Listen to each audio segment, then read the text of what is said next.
कि आप पत्रकार लोग ये चाहेंगे कि हिंदू मुसलमान का बखेड़ा खड़ा हो, लेकिन हिंदू मुसलमान का सवाल ही नहीं है इसमें। हिंदुस्तान के इतिहास की बात है, हिंदू मुसलमान के मिले जुले इतिहास की बात है। ये अलग अलग इतिहास की बात नहीं है। नहीं, अगर तो आप मकबरे में मंदिर ढूंढने की कोशिश करेंगे तो राजनीति तो होगी परेश रावल साहब। ये फंस गया सी है। आप आउट ऑफ कॉन्टेक्स्ट बात करें, पूरी देखिए, उसके बाद आपको पता चलेगा। परेश रावल साहब, लोग तो ये भी कह रहे हैं आप तो भारतीय जनता पार्टी से सांसद रहे हैं, हाँ, इसलिए एक नैरेटिव सेट करने की कोशिश की जा रही है। अच्छा, मैं तो ये भी देख रहा था कि कई लोगों की कई छोर से ये भी आवाज उठ रही थी कि परेश रावल साहब को अरेस्ट करो। हाँ, आई थी आवाज। ये बताएं कि हमारे जो लोग हैं, जो हमारे दर्शक हैं, वो इस फिल्म को देखने क्यों जाएं? कोई 3 पॉइंट्स अगर आप बता दें। मैं तो एक ही पॉइंट बताऊंगा कि देखिए, अगर सच्चा अच्छा इतिहास देखना है, आपको सच्चा इतिहास देखना है, इसको देखिए। नहीं। तो आप कहते हैं कि ताजमहल को दोबारा तेजो महलाई बनाना चाहिए? नहीं, मैं नहीं मानता हूँ। कहते हैं हम कतई नहीं चाहते कि ताजमहल को खरोच भी पहुंचे।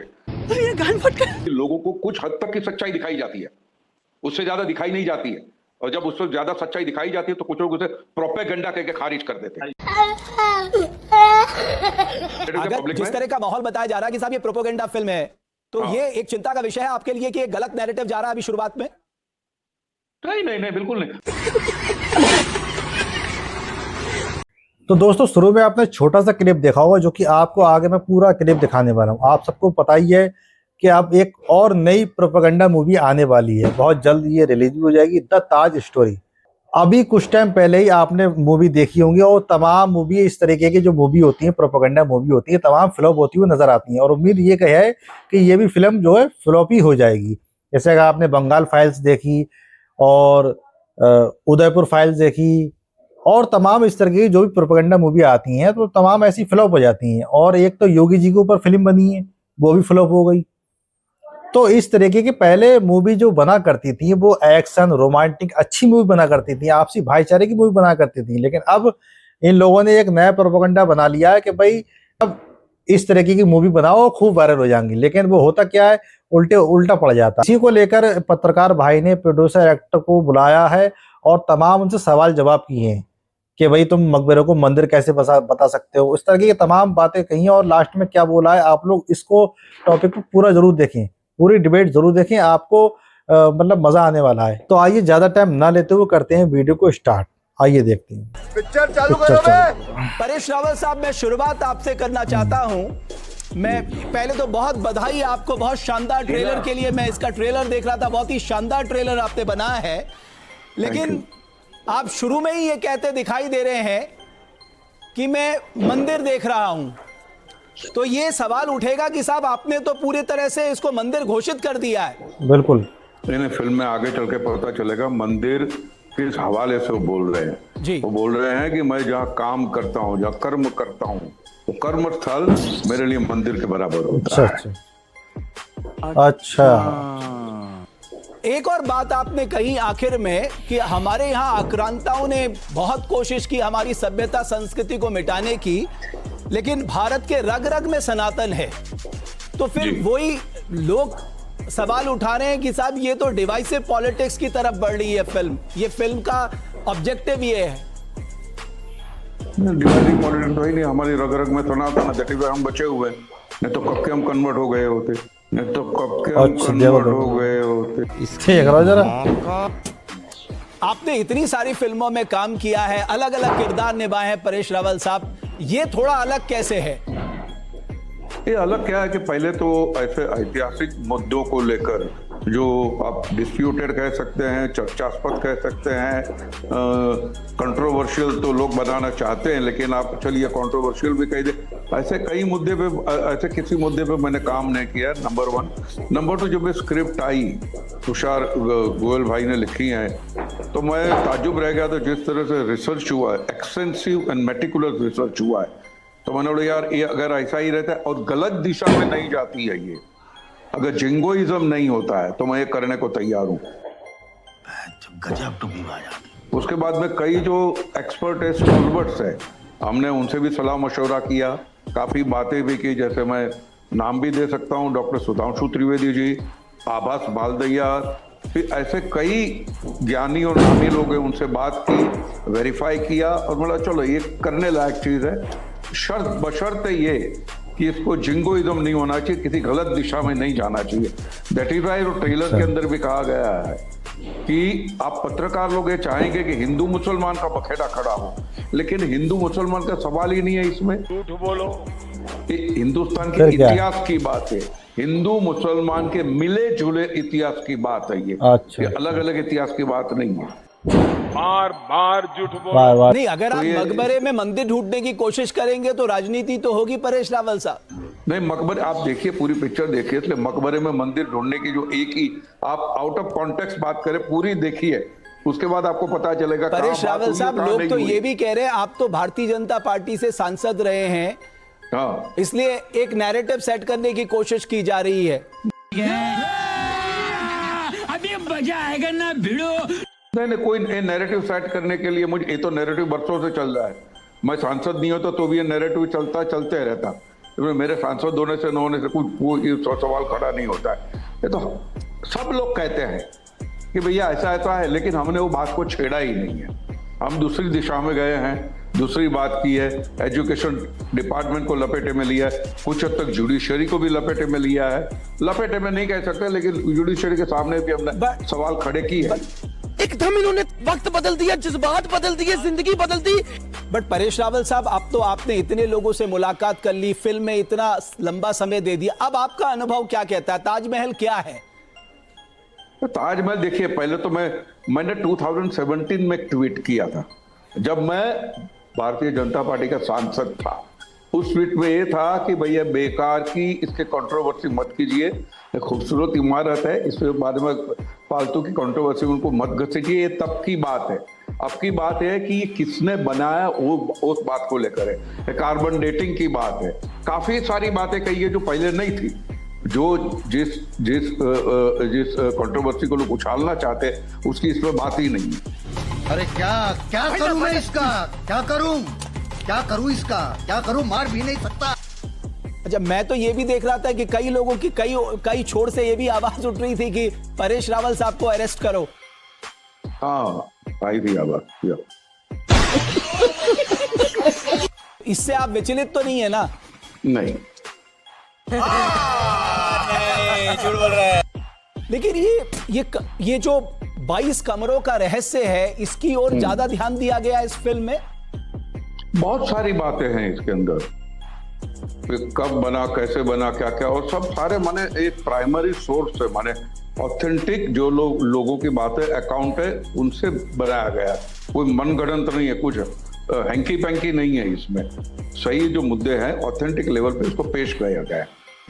कोई तरीका है भीख मांगने का? बट हमें तो जो इतिहास पढ़ाया गया वो बड़ा सरल था कि साहब मुमताज की याद में ताजमहल को बनाया गया, शाहजहां ने बनाया। यही इतिहास हमें पता, मतलब सबको यही इतिहास पता है, देखा जाए। हाँ, वही काफी सरल इतिहास पढ़ाया गया है, तब जाके अब कठिनाइयां खड़ी हो रही है। पहले से अगर डिटेल में पढ़ाया जाता तो यही बात भी हमने इस फिल्म में भी ली है एजुकेशन डिपार्टमेंट को, कि भैया आपने किसी के बारे में नहीं पढ़ाया है। ये सब सारी बातें हैं इसमें।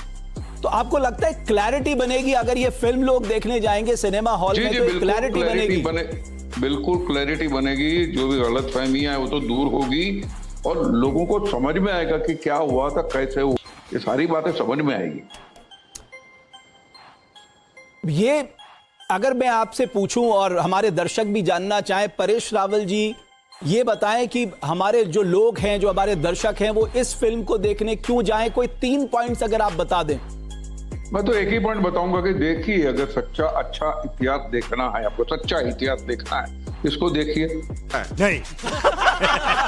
बाकी झूठ मूठ का पकाया गया इतिहास हमको बरसों से पढ़ाया जा रहा था, वो तो हम पढ़ चुके हैं।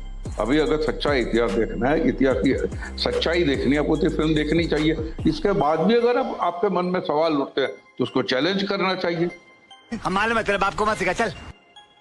तो आप कहते हैं कि सब किताबों ताजमहल को दोबारा तेजो महलाई बनाना चाहिए?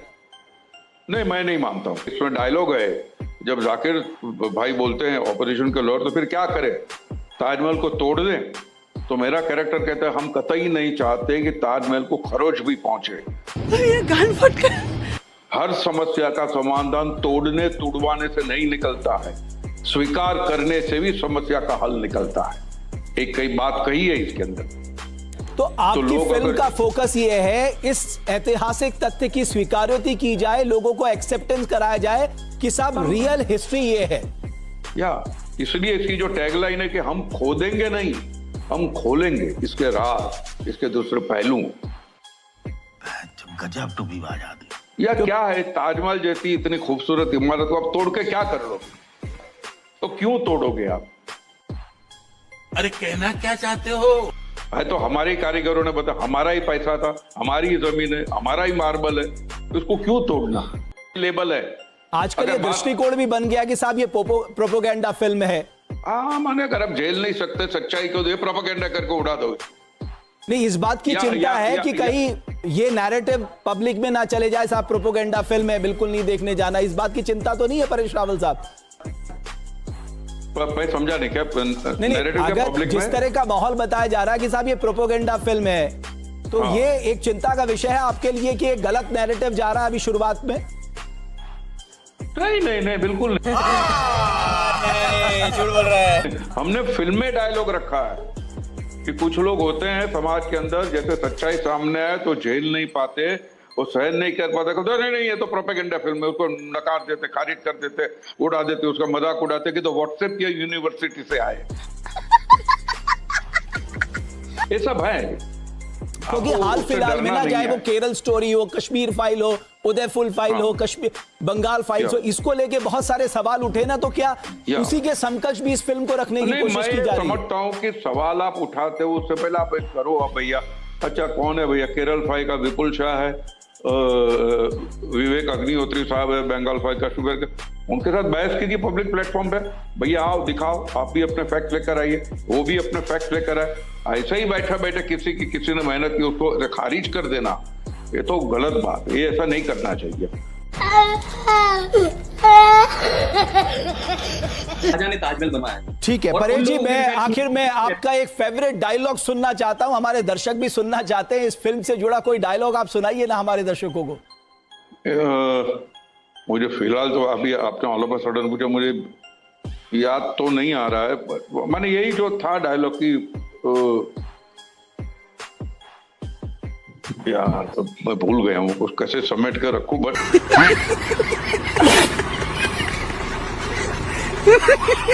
तो दोस्तों देखा आपने, मतलब परेश रावल जो है दुनिया को ये दिखाना चाहते हैं कि ताजमहल का इतिहास क्या है, लेकिन उन्हें इस फिल्म का डायलॉग तक याद नहीं है और ये इतिहास की बात करते हैं। जरा आप देखें, ये पूरी की पूरी मूवी प्रोपेगेंडा है और ये सुपर डुपर फ्लॉप होएगी, क्योंकि इस तरह की तमाम प्रोपेगेंडा मूवी अब तक जितनी भी आई हैं वो सुपर डुपर फ्लॉप ही हुई हैं।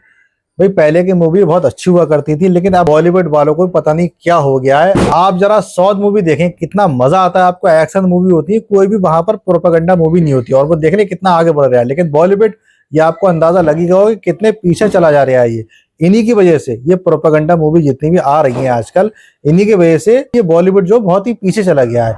तो ये भी एक प्रोपेगेंडा मूवी है और ये फ्लॉप ही होना है। मैं तो यही दरखास्त करता हूँ कोई भी ना देखे इस फिल्म को, तो ये पूरी तरीके से आपस में विवाद पैदा करने वाली मूवी है। बाकी अगर ये मूवी इनका कहना ये है कि मकबरा है तो मकबरा ही रहेगा, तो भाई इस मूवी लाने का क्या मतलब है? जैसे मान लो मंदिर है तो क्या तोड़ोगे इसे? नहीं, क्या करना क्या है भाई, ये करना क्या चाहते हो भाई? जब सारी जांचें पहले हो चुकी हैं, बंद दरवाजे भी, जो भी 22 कमरों की बात होती है वो भी खुल चुके हैं, उनमें भी कुछ नहीं निकला, बिल्कुल साफ सुथरा कुछ भी नहीं है। उसके बाद भी ये प्रोपेगेंडा मूवी, मतलब क्या साबित करना चाहते हो भाई? कुछ ढंग की मूवी ले आओ, कुछ एक्शन वगैरह की कोई अच्छी मूवी ले आओ ताकि उसको देखकर मनोरंजन हो सके। और परेश रावल यार, मतलब यार हद कर दी तुमने तो यार। किस तरह की इन्होंने कॉमेडी वीडियो बनाई है, उसमें देखने का मजा आता था, लेकिन मुझे नहीं लगता कोई इनकी मूवी देखेगा। बाकी दोस्तों इस पूरी मूवी को लेकर और उस पूरी डिबेट को लेकर आपका अपने क्या बोलना है? आप लोग इस वीडियो को शेयर जरूर करें और हमारे चैनल पर अगर नए हो तो चैनल को सब्सक्राइब जरूर करें। तो फिर मिलते हैं किसी और ऐसी नेक्स्ट वीडियो में, तब तक लिए अपने भाई को दे इजाजत। जय हिंद, जय भारत।